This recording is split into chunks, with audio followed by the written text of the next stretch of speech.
Как из обычной кожи делают сумки стоимостью в 1 000 000 рублей. За закрытыми дверями одной секретной фабрики каждый день создают изделия, которые продаются дороже автомобилей. Здесь 1 квадратный метр материала стоит как месячная зарплата, а мастера проходят отбор строже, чем спецслужбы. Вы думаете, что кожу просто режут и сшивают? На этой фабрике каждое террасовое изделие проходит через 128 этапов обработки, и малейшая ошибка на любом из них превращает материал за 300 000 в мусор. Охрана не пускает сюда даже с камерой, все окна заклеены, а рабочие подписывают договор о неразглашении на 20 лет. Но нам удалось попасть внутрь. Здесь отбирают сырье, и процент брака достигает 92%.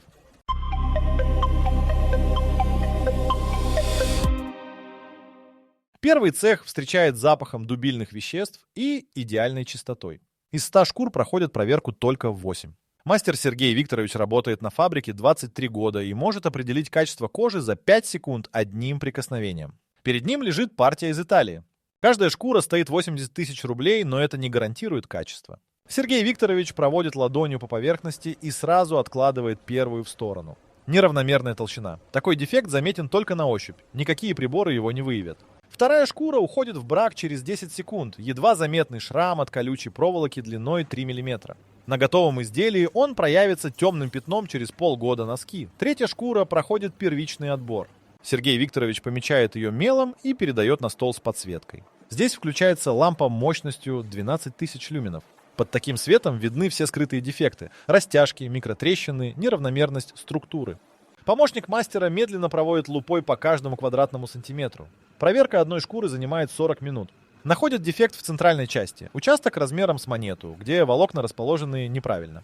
Это место, где животное получило удар. Внешне ничего не видно, но через год эксплуатации здесь образуется потертость. Шкура отправляется в категорию второго сорта. Из нее сделают ремни, но не сумки.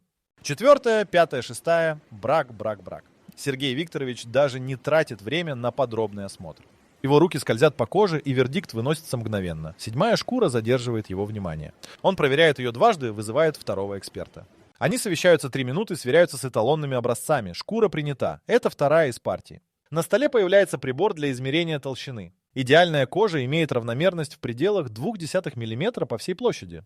Прибор делает замеры в 64 точках. Компьютер строит карту толщины. Отклонение в точке номер 42. 0,3 мм. Это критично. Шкура возвращается во вторую категорию. Следующая проверка на растяжимость. Кожу закрепляют в специальном станке и растягивают с точно рассчитанной силой. Элитный материал должен тянуться равномерно во всех направлениях с отклонением не более 5%. Датчики фиксируют сопротивление в режиме реального времени. Малейшая асимметрия, и изделие поведет при носке. За смену Сергей Викторович проверяет до 50 шкур, принимает обычно 3 или 4. Остальное уходит на менее требовательные производства или в переработку. Стоимость брака за один день достигает 2 миллионов рублей, но репутация дороже.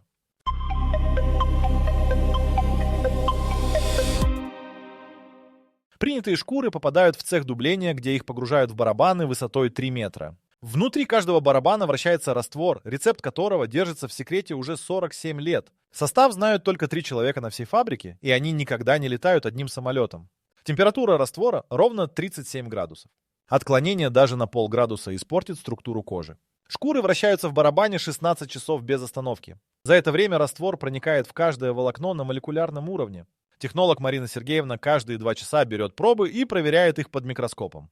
Она следит за тем, как меняется структура коллагеновых волокон. Через 8 часов начинается критический этап. Волокна кожи начинают перестраиваться, и здесь нельзя ошибиться ни на минуту. Марина Сергеевна добавляет в барабан вторую порцию реагентов. Их точный объем рассчитывается для каждой шкуры индивидуально, исходя из толщины и плотности.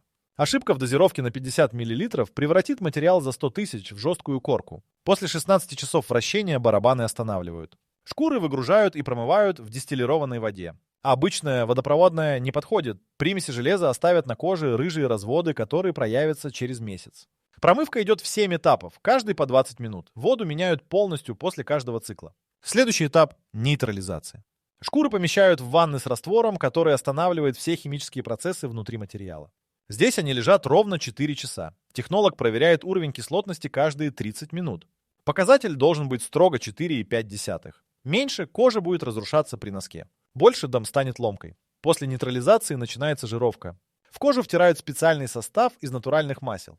Рецепт этого состава фабрика купила у французской мануфактуры в 97-м за $300 000. В составе 11 компонентов, 3 из которых добывают только в одном регионе Марокко. Жировка делает кожу эластичной и защищает от влаги. Мастер наносит состав вручную специальной щеткой из конского волоса. Движение строго в одном направлении, давление одинаковое по всей площади. На одну шкуру уходит 40 минут работы и 200 граммов состава стоимостью 8000 рублей. После нанесения кожу снова помещают в барабан на 2 часа, чтобы масла впитались равномерно. Заключительный этап дубления – сушка в климатической камере. Температура 22 градуса, влажность 60%. Шкуры висят на специальных рамах трое суток. Каждые 12 часов их переворачивают, чтобы избежать деформации.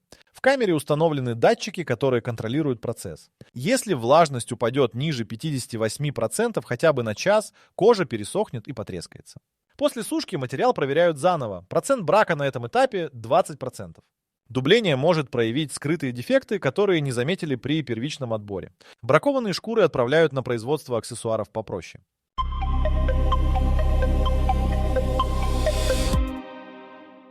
Цех окрашивания находится в отдельном здании с усиленной вентиляцией. Здесь работают только 6 колористов, каждый из которых учился своему мастерству минимум 10 лет.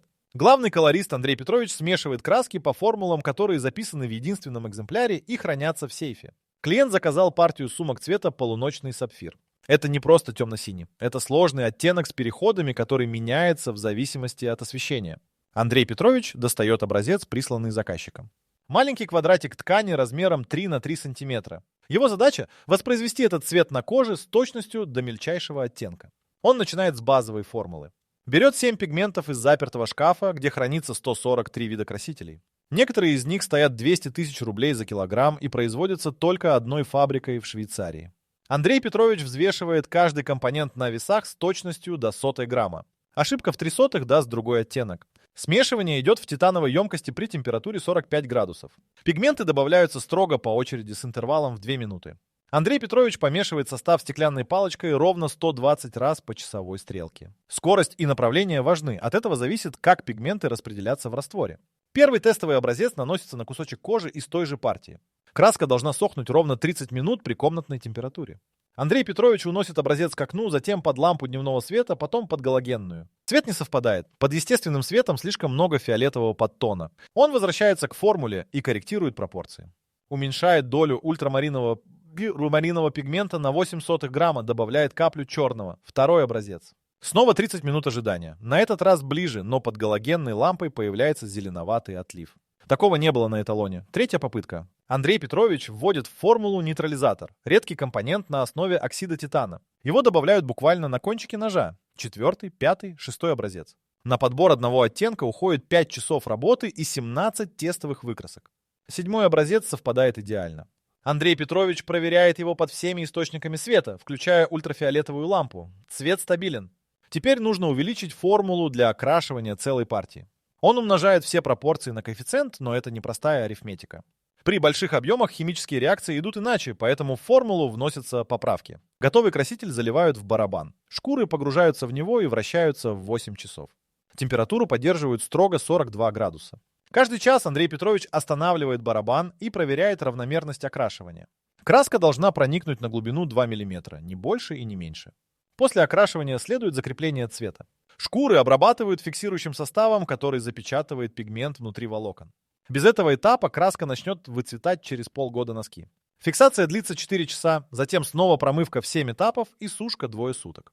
Финальная проверка. Тест на устойчивость. Кусочек окрашенной кожи трут белой тканью 500 раз с усилием. На ткани не должно остаться ни малейшего следа краски. Затем образец помещают под ультрафиолетовую лампу на 100 часов. Имитация года эксплуатации. Цвет не должен измениться больше, чем на 2%.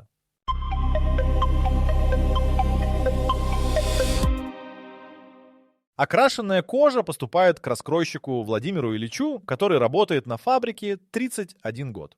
Перед ним лежит шкура стоимостью 320 000 рублей. Один неправильный разрез, и эти деньги превратятся в груду обрезков для брелоков.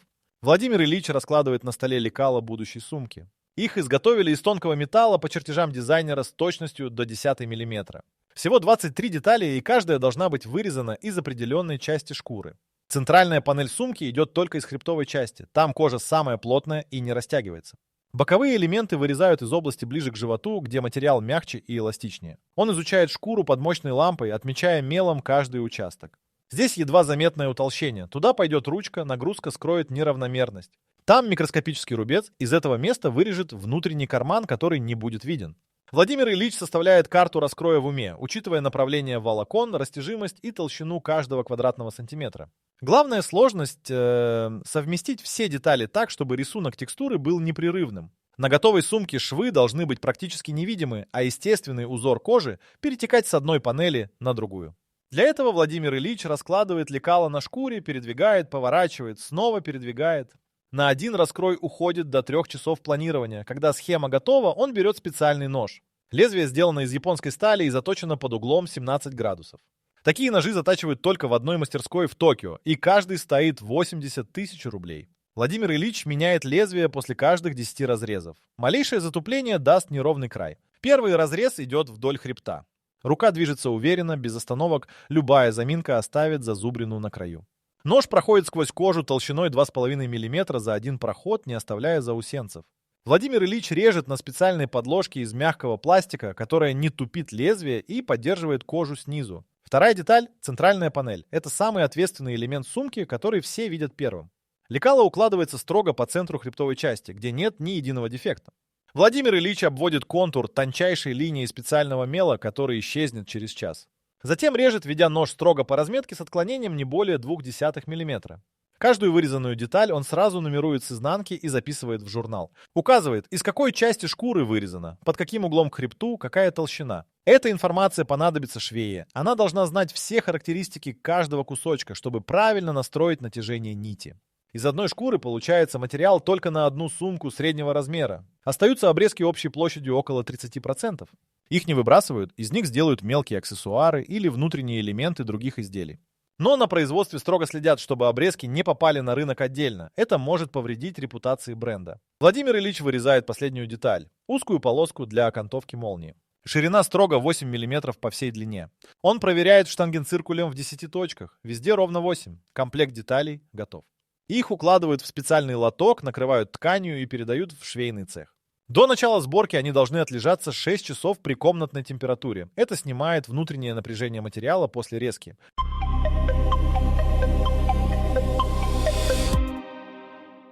Швейный цех выглядит как операционная. Там стерильная чистота, белые халаты, яркое освещение. Мастер Елена Александровна принимает лоток с деталями и первым делом проверяет температуру и влажность своих рук. Слишком сухая кожа оставит на материале едва заметные царапины, слишком влажная – пятна. Она надевает тонкие хлопковые перчатки, которые меняет каждые 2 часа. Перед началом работы Елена Александровна раскладывает все 23 детали на столе и сверяет с чертежом. Проверяет совпадение рисунка текстуры на стыкующихся элементах. Берет 2 детали, которые будут сшиты вместе, и прикладывает друг к другу. Естественные линии на коже должны переходить с одной детали на другую так, словно это цельный кусок. Если где-то не совпадает, отправляет обратно раскройщику. Первым делом она сшивает внутренние карманы. Это скрытые элементы, но требования к ним такие же строгие, как к внешним. Елена Александровна заправляет в швейную машину нить из Италии стоимостью 3000 рублей за катушку. Это необычная нить. Она покрыта специальным воском, который позволяет ей скользить сквозь плотную кожу без трения. Машина настроена так, что делает ровно 7 стежков на 1 см. Не 6, не 8, строго 7. Эта плотность выверена десятилетиями опыта. Меньше стежков, шов будет слабым, больше перфорация ослабит кожу. Елена Александровна ведет детали под иглой со скоростью 2 см в секунду. Любое ускорение даст неравномерное натяжение нити. Игла входит в кожу строго на расстоянии 3 мм от края. Для этого на машине установлена направляющая из полированной стали, по которой скользит край детали. Малейшее отклонение, и шов пойдет криво. Елена Александровна чувствует материал кончиками пальцев даже через перчатки. Если кожа начинает сопротивляться больше обычного, значит игла затупилась. Она останавливается и массой меняет иглу. За одну сумку уходит до 8 игл. Самый сложный момент – соединение 3 слоев кожи в углах. Здесь общая толщина достигает 7 мм, обычная игла такое не прошьет. Елена Александровна использует специальную усиленную иглу и снижает скорость до 1 см в секунду. Машина издает характерный звук, глухие удары, как будто прошивает металл. Нить должна пройти сквозь все 3 слоя и затянуться с одинаковой силой. После каждого шва она проверяет изнанку. Нижняя нить должна лечь идеально ровно, без узлов и провисаний. Если где-то видна петля, весь шов распарывается и делается заново. На одну сумку среднего размера Елена Александровна кладет 217 метров швов. Один неправильный стежок из 15 тысяч, и изделие уходит в брак. Когда основные панели сшиты, начинается установка фурнитуры. Молния изготовлена в Японии из титанового сплава и стоит 22 тысячи рублей. Зубцы на ней такие мелкие, что их едва видно, но при этом она выдерживает нагрузку 80 килограммов. Елена Александровна пришивает молнию вручную по тайным швам. Снаружи не должно быть видно ни одного стежка. Для ручной работы она использует изогнутую иглу и вощеную нить толщиной 0,4 мм. Каждый стежок затягивается с усилием ровно 2 килограмма. Для этого у нее на столе лежит динамометр, которым она периодически проверяет натяжение. Слабее нить разболтается, сильнее прорежет кожу. На внешнюю сторону сумки идут декоративные элементы. Металлические ножки на дне, кольца для ремня, логотип бренда. Каждая деталь крепится через кожу насквозь и расклепывается с обратной стороны. Елена Александровна размечает точки крепления с точностью до миллиметра. Пробивает отверстие специальным пробойником, который оставляет идеально ровные края без заусенцев.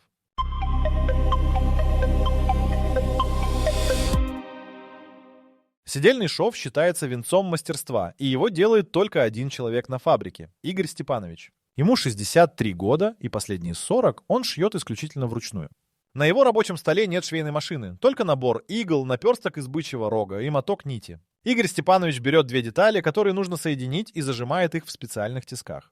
Затем размечает линию шва тупым шилом, продавливая в коже едва заметную бороздку. Расстояние между будущими проколами ровно 4 мм. Он делает разметку на глаз, без линейки, но если проверить штангенциркулем, отклонение не превысит 0,1 мм. Для прокалывания отверстий он использует шило с алмазным наконечником. Обычная сталь быстро тупится о плотную кожу и начинает рвать волокна вместо того, чтобы раздвигать их. Игорь Степанович держит шило строго под углом 90 градусов к поверхности и вводит его одним точным движением. Глубина прокола ровно на толщину 2 слоев кожи, ни миллиметром глубже. Каждое отверстие он делает с одинаковым усилием. За годы работы его рука запомнила точное ощущение – 2 килограмма давления. Слишком слабый нажим – шило не пройдет насквозь, слишком сильный – отверстие растянется. На 30-сантиметровом шве нужно сделать 75 проколов. Игорь Степанович тратит на это 20 минут. Теперь начинается само шитье. Он заправляет в 2 иглы один кусок нити длиной 2 метра. Нить предварительно пропущена через пчелиный воск трижды. Это делает ее жесткой и не дает распушиться. Игорь Степанович начинает с правого края и ведет иглы навстречу друг другу. Правая игла проходит через отверстие сверху вниз, левая снизу вверх, и они встречаются точно посередине толщины кожи. Затягивает стежок руками, контролируя натяжение. Нить должна лечь в отверстие так плотно, чтобы не болталась, но при этом не врезаться в кожу. Он делает ровно 3 рывка определенной силы. Первый затягивает петлю, второй укладывает нить, третий фиксирует. Это выглядит как ритуал. 3 коротких движения с паузой в секунду между ними. Следующий прокол. Снова правая игла сверху, левая снизу, встреча посередине, 3 рывка. Игорь Степанович работает в абсолютной тишине, не отвлекаясь ни на что. Его пальцы двигаются с механической точностью, но это не монотонность. Каждый стежок требует полной концентрации. Малейшая ошибка в натяжении, и весь шов придется переделывать. Особая сложность возникает на поворотах. Здесь отверстие нужно делать чаще, через 3 мм вместо 4, чтобы шов точно повторял изгиб. Игорь Степанович меняет угол наклона шила, чтобы отверстия выходили не перпендикулярно краю, а под небольшим наклоном. Это создает эффект скругления, нить ложится по дуге без заломов. На углах применяется другая техника. Там, где 2 линии швов пересекаются, Игорь Степанович делает дополнительный узел внутри кожи. Для этого он продевает иглу в уже готовое отверстие с обратной стороны, делает петлю и затягивает ее между слоями материала. Снаружи это выглядит как обычный стежок, но изнутри узел держит всю конструкцию. Закончив шов, он срезает лишнюю нить и оплавляет кончики зажигалкой. Воск моментально плавится и склеивает волокна нити, не давая ей распуститься. Затем берет кусок стекла с идеально гладкой кромкой и проводит по шву с нажимом. Это утапливает нить в кожу. Она буквально вдавливается в материал и становится с ним за подлицо. Последний этап – полировка шва. Игорь Степанович берет деревянную палочку из самшита, смачивает ее водой и быстро трет вдоль линии стежков. От трения дерево нагревается, вода испаряется, и края отверстий под воздействием температуры сглаживаются. Шов приобретает характерный блеск и выглядит так, будто его отлили из металла.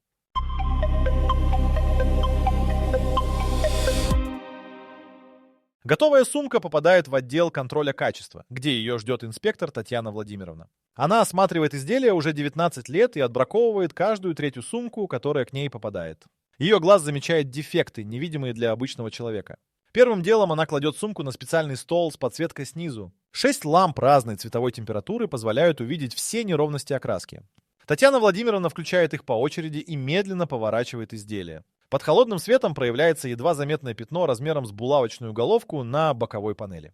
Это след от капли пота, которая попала на кожу во время сборки. Сумка отправляется на переделку. Следующий шаг изделия проходит световой тест. Татьяна Владимировна берет лупу с 10-кратным увеличением и изучает каждый шов. Стежки должны быть абсолютно одинаковыми. Если один длиннее другого хотя бы на 0,3 мм, это уже дефект. Она находит неровность на внутреннем кармане. Один стежок слегка стянут. Брак. Третья проверка. Геометрия. Сумку устанавливают на измерительный стенд с лазерными датчиками. Компьютер строит трехмерную модель и сравнивает ее с эталоном. Допустимое отклонение 2 мм по любой из осей. Датчики показывают, что правый угол на миллиметр выше левого. Это произошло из-за неравномерного натяжения при сшивании. Татьяна Владимировна ставит отметку. Изделие идет на исправление к швее. Четвертая сумка выглядит безупречно. Татьяна Владимировна переходит к тесту на прочность. Она загружает в сумку мешки с дробью общим весом 15 килограммов. Это втрое больше заявленной нагрузки. Затем подвешивает изделие на крюк и оставляет на 12 часов. За это время ручки не должны растянуться больше, чем на 3 мм. Швы остаться целыми, форма сохранится. Пока одна сумка висит под нагрузкой, Татьяна Владимировна проверяет другую на истираемость. Специальная машина имитирует открывание и закрывание молнии. Механизм делает это 3000 раз подряд с интервалом в 2 секунды. Молния должна ходить плавно от первого до последнего цикла, не заедать и не расстегиваться самопроизвольно. На 2820 цикле бегунок начинает идти туже. Это признак начинающегося износа. Сумка не проходит тест. Следующее испытание – воздействие влаги. Татьяна Владимировна помещает образец в камеру с влажностью 95% и температурой 35 градусов. Это имитирует тропический климат. Через 24 часа она достает сумку и проверяет, не появилась ли плесень. Не изменился ли цвет, не деформировалась ли кожа. Затем высушивает изделие при комнатной температуре 3 суток и снова осматривает. Кожа не должна потрескаться или съежиться. Тест на устойчивость к царапинам проводится металлическим стержнем с закругленным концом. Татьяна Raw Animation проводит им по поверхности кожи с усилием 500 граммов. На качественном материале не остается следа. Она делает 15 проходов в разных местах. Все чисто. Проверка фурнитуры занимает отдельное время. Каждую заклепку Татьяна Владимировна пытается расшатать плоскогубцами. Прикладывает усилия в 5 килограммов, та заклепка не должна даже качнуться. Кольца для ремня дергает с силой 20 килограммов, да измеряет динамометром. Ножки на дне проверяет на устойчивость. Ставит сумку на наклонную поверхность под углом 45 градусов, она не должна съезжать. Последний тест обонятельный. Татьяна Владимировна подносит сумку к лицу и вдыхает. Запах должен быть нейтральным, с легким оттенком натуральной кожи. Никаких химических ноток, никакой резкости. Если чувствуется запах краски или растворителя, изделие не высохло до конца и нуждается в дополнительной выдержке. Из 10 сумок полный цикл проверок проходит только 3. Остальные отправляются на доработку или в брак. Процент отбраковки на финальном этапе достигает 70%. Но только так фабрика гарантирует, что к клиенту попадет действительно безупречное изделие.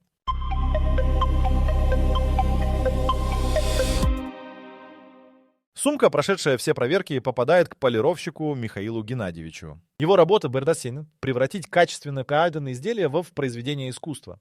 В его руках решается судьба каждой сумки стоимостью больше 1 000 000 рублей. Одно неверное движение, и месяцы работы десятков людей превратятся в брак.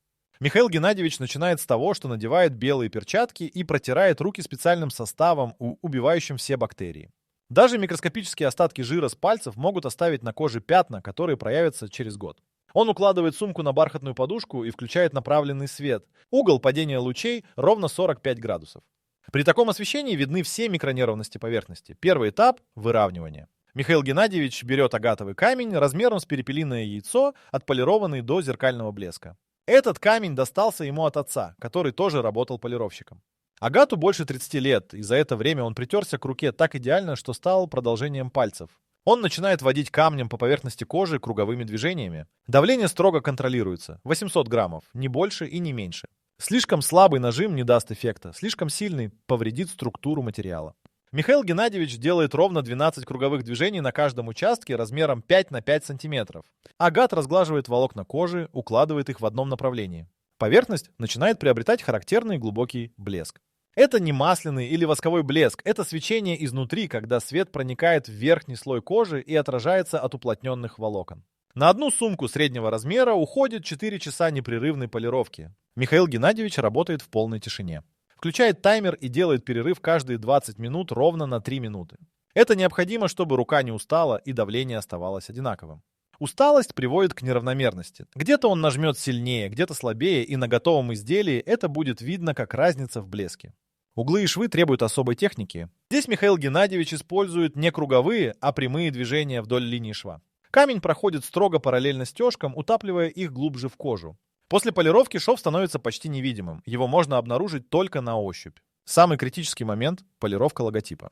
Металлическая эмблема выступает над поверхностью кожи на 1,5 мм. Михаил Геннадьевич должен отполировать кожу вокруг нее так, чтобы не задеть сам металл, но при этом не оставить матовых участков у краев. Он работает камнем размером с горошину, делая микроскопические движения. Один промах, и на эмблеме появится царапина. Такое изделие автоматически идет в брак. После агатовой полировки начинается вощение. Михаил Геннадьевич разогревает специальный воск на водяной бане до температуры ровно 42 градуса. В составе воска 13 компонентов, включая карнаубский воск из Бразилии стоимостью 60 тысяч рублей за килограмм. Этот воск добывают из листьев пальмы один раз в году, и его количество строго ограничено. Он наносит воск тончайшим слоем мягкой кистью из беличьего хвоста. Движения идут в одном направлении, от центра к краям. Слой должен быть настолько тонким, чтобы быть практически невидимым, но при этом покрывать каждый квадратный миллиметр. Михаил Геннадьевич наносит воск и сразу растирает его фланелевой тканью, пока он не остыл. Растирание требует точного расчета времени. У него есть ровно 8 секунд с момента нанесения, чтобы растереть воск на участке размером 10 на 10 сантиметров. Через 8 секунд воск начинает застывать, и дальнейшее растирание оставит разводы. Михаил Геннадьевич работает с секундомером перед глазами. Наносит, считает, растирает следующий участок. Финальная полировка делается замшевой тканью. Михаил Геннадьевич полирует всю поверхность сумки быстрыми движениями в течение 15 минут. От трения замша и воск нагреваются, воск впитывается глубже в кожу. Поверхность начинает светиться так, что в ней можно увидеть отражение. Это не зеркальный блеск лакированной кожи, это мягкое свечение, которое подчеркивает естественную текстуру материала. Он делает последний проход по всем швам тонкой деревянной палочкой, убирая микроскопические остатки воска из стежков. Затем осматривает сумку под лупой в последний раз. Проверяет, нет ли где ворсинок, пылинок, отпечатков пальцев. Только после этого изделие считается готовым.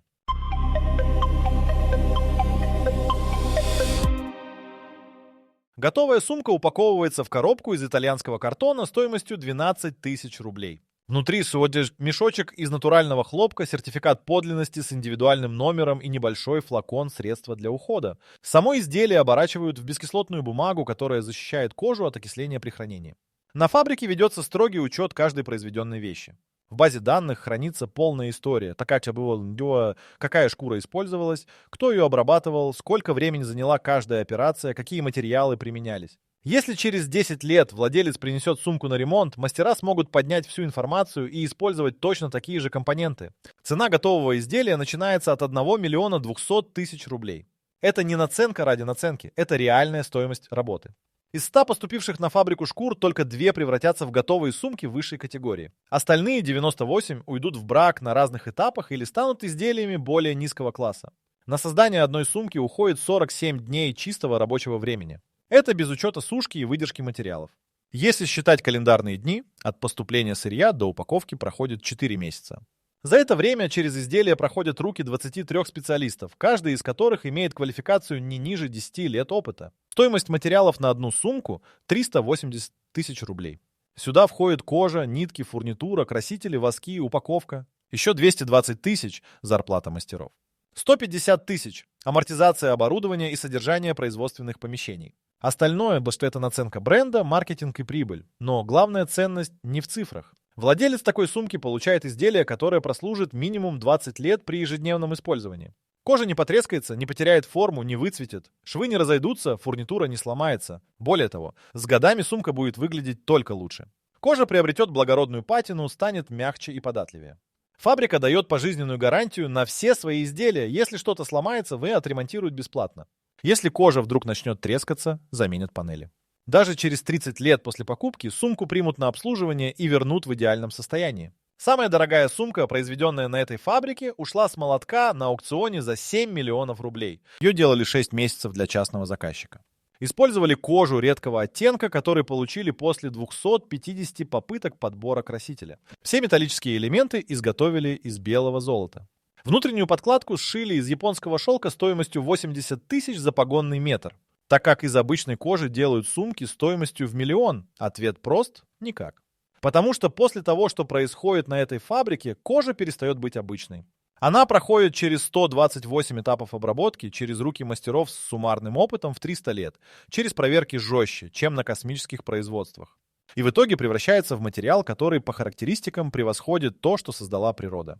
На складе готовой продукции сейчас стоит 17 сумок на общую сумму 21 миллион рублей. Каждая ждет своего покупателя. Каждая несет в себе частичку души мастеров, которые вложили в нее месяцы кропотливой работы. И каждая стоит каждого рубля своей цены, потому что это не просто сумка. Это результат абсолютного перфекционизма, где ошибка недопустима, а компромисс невозможен.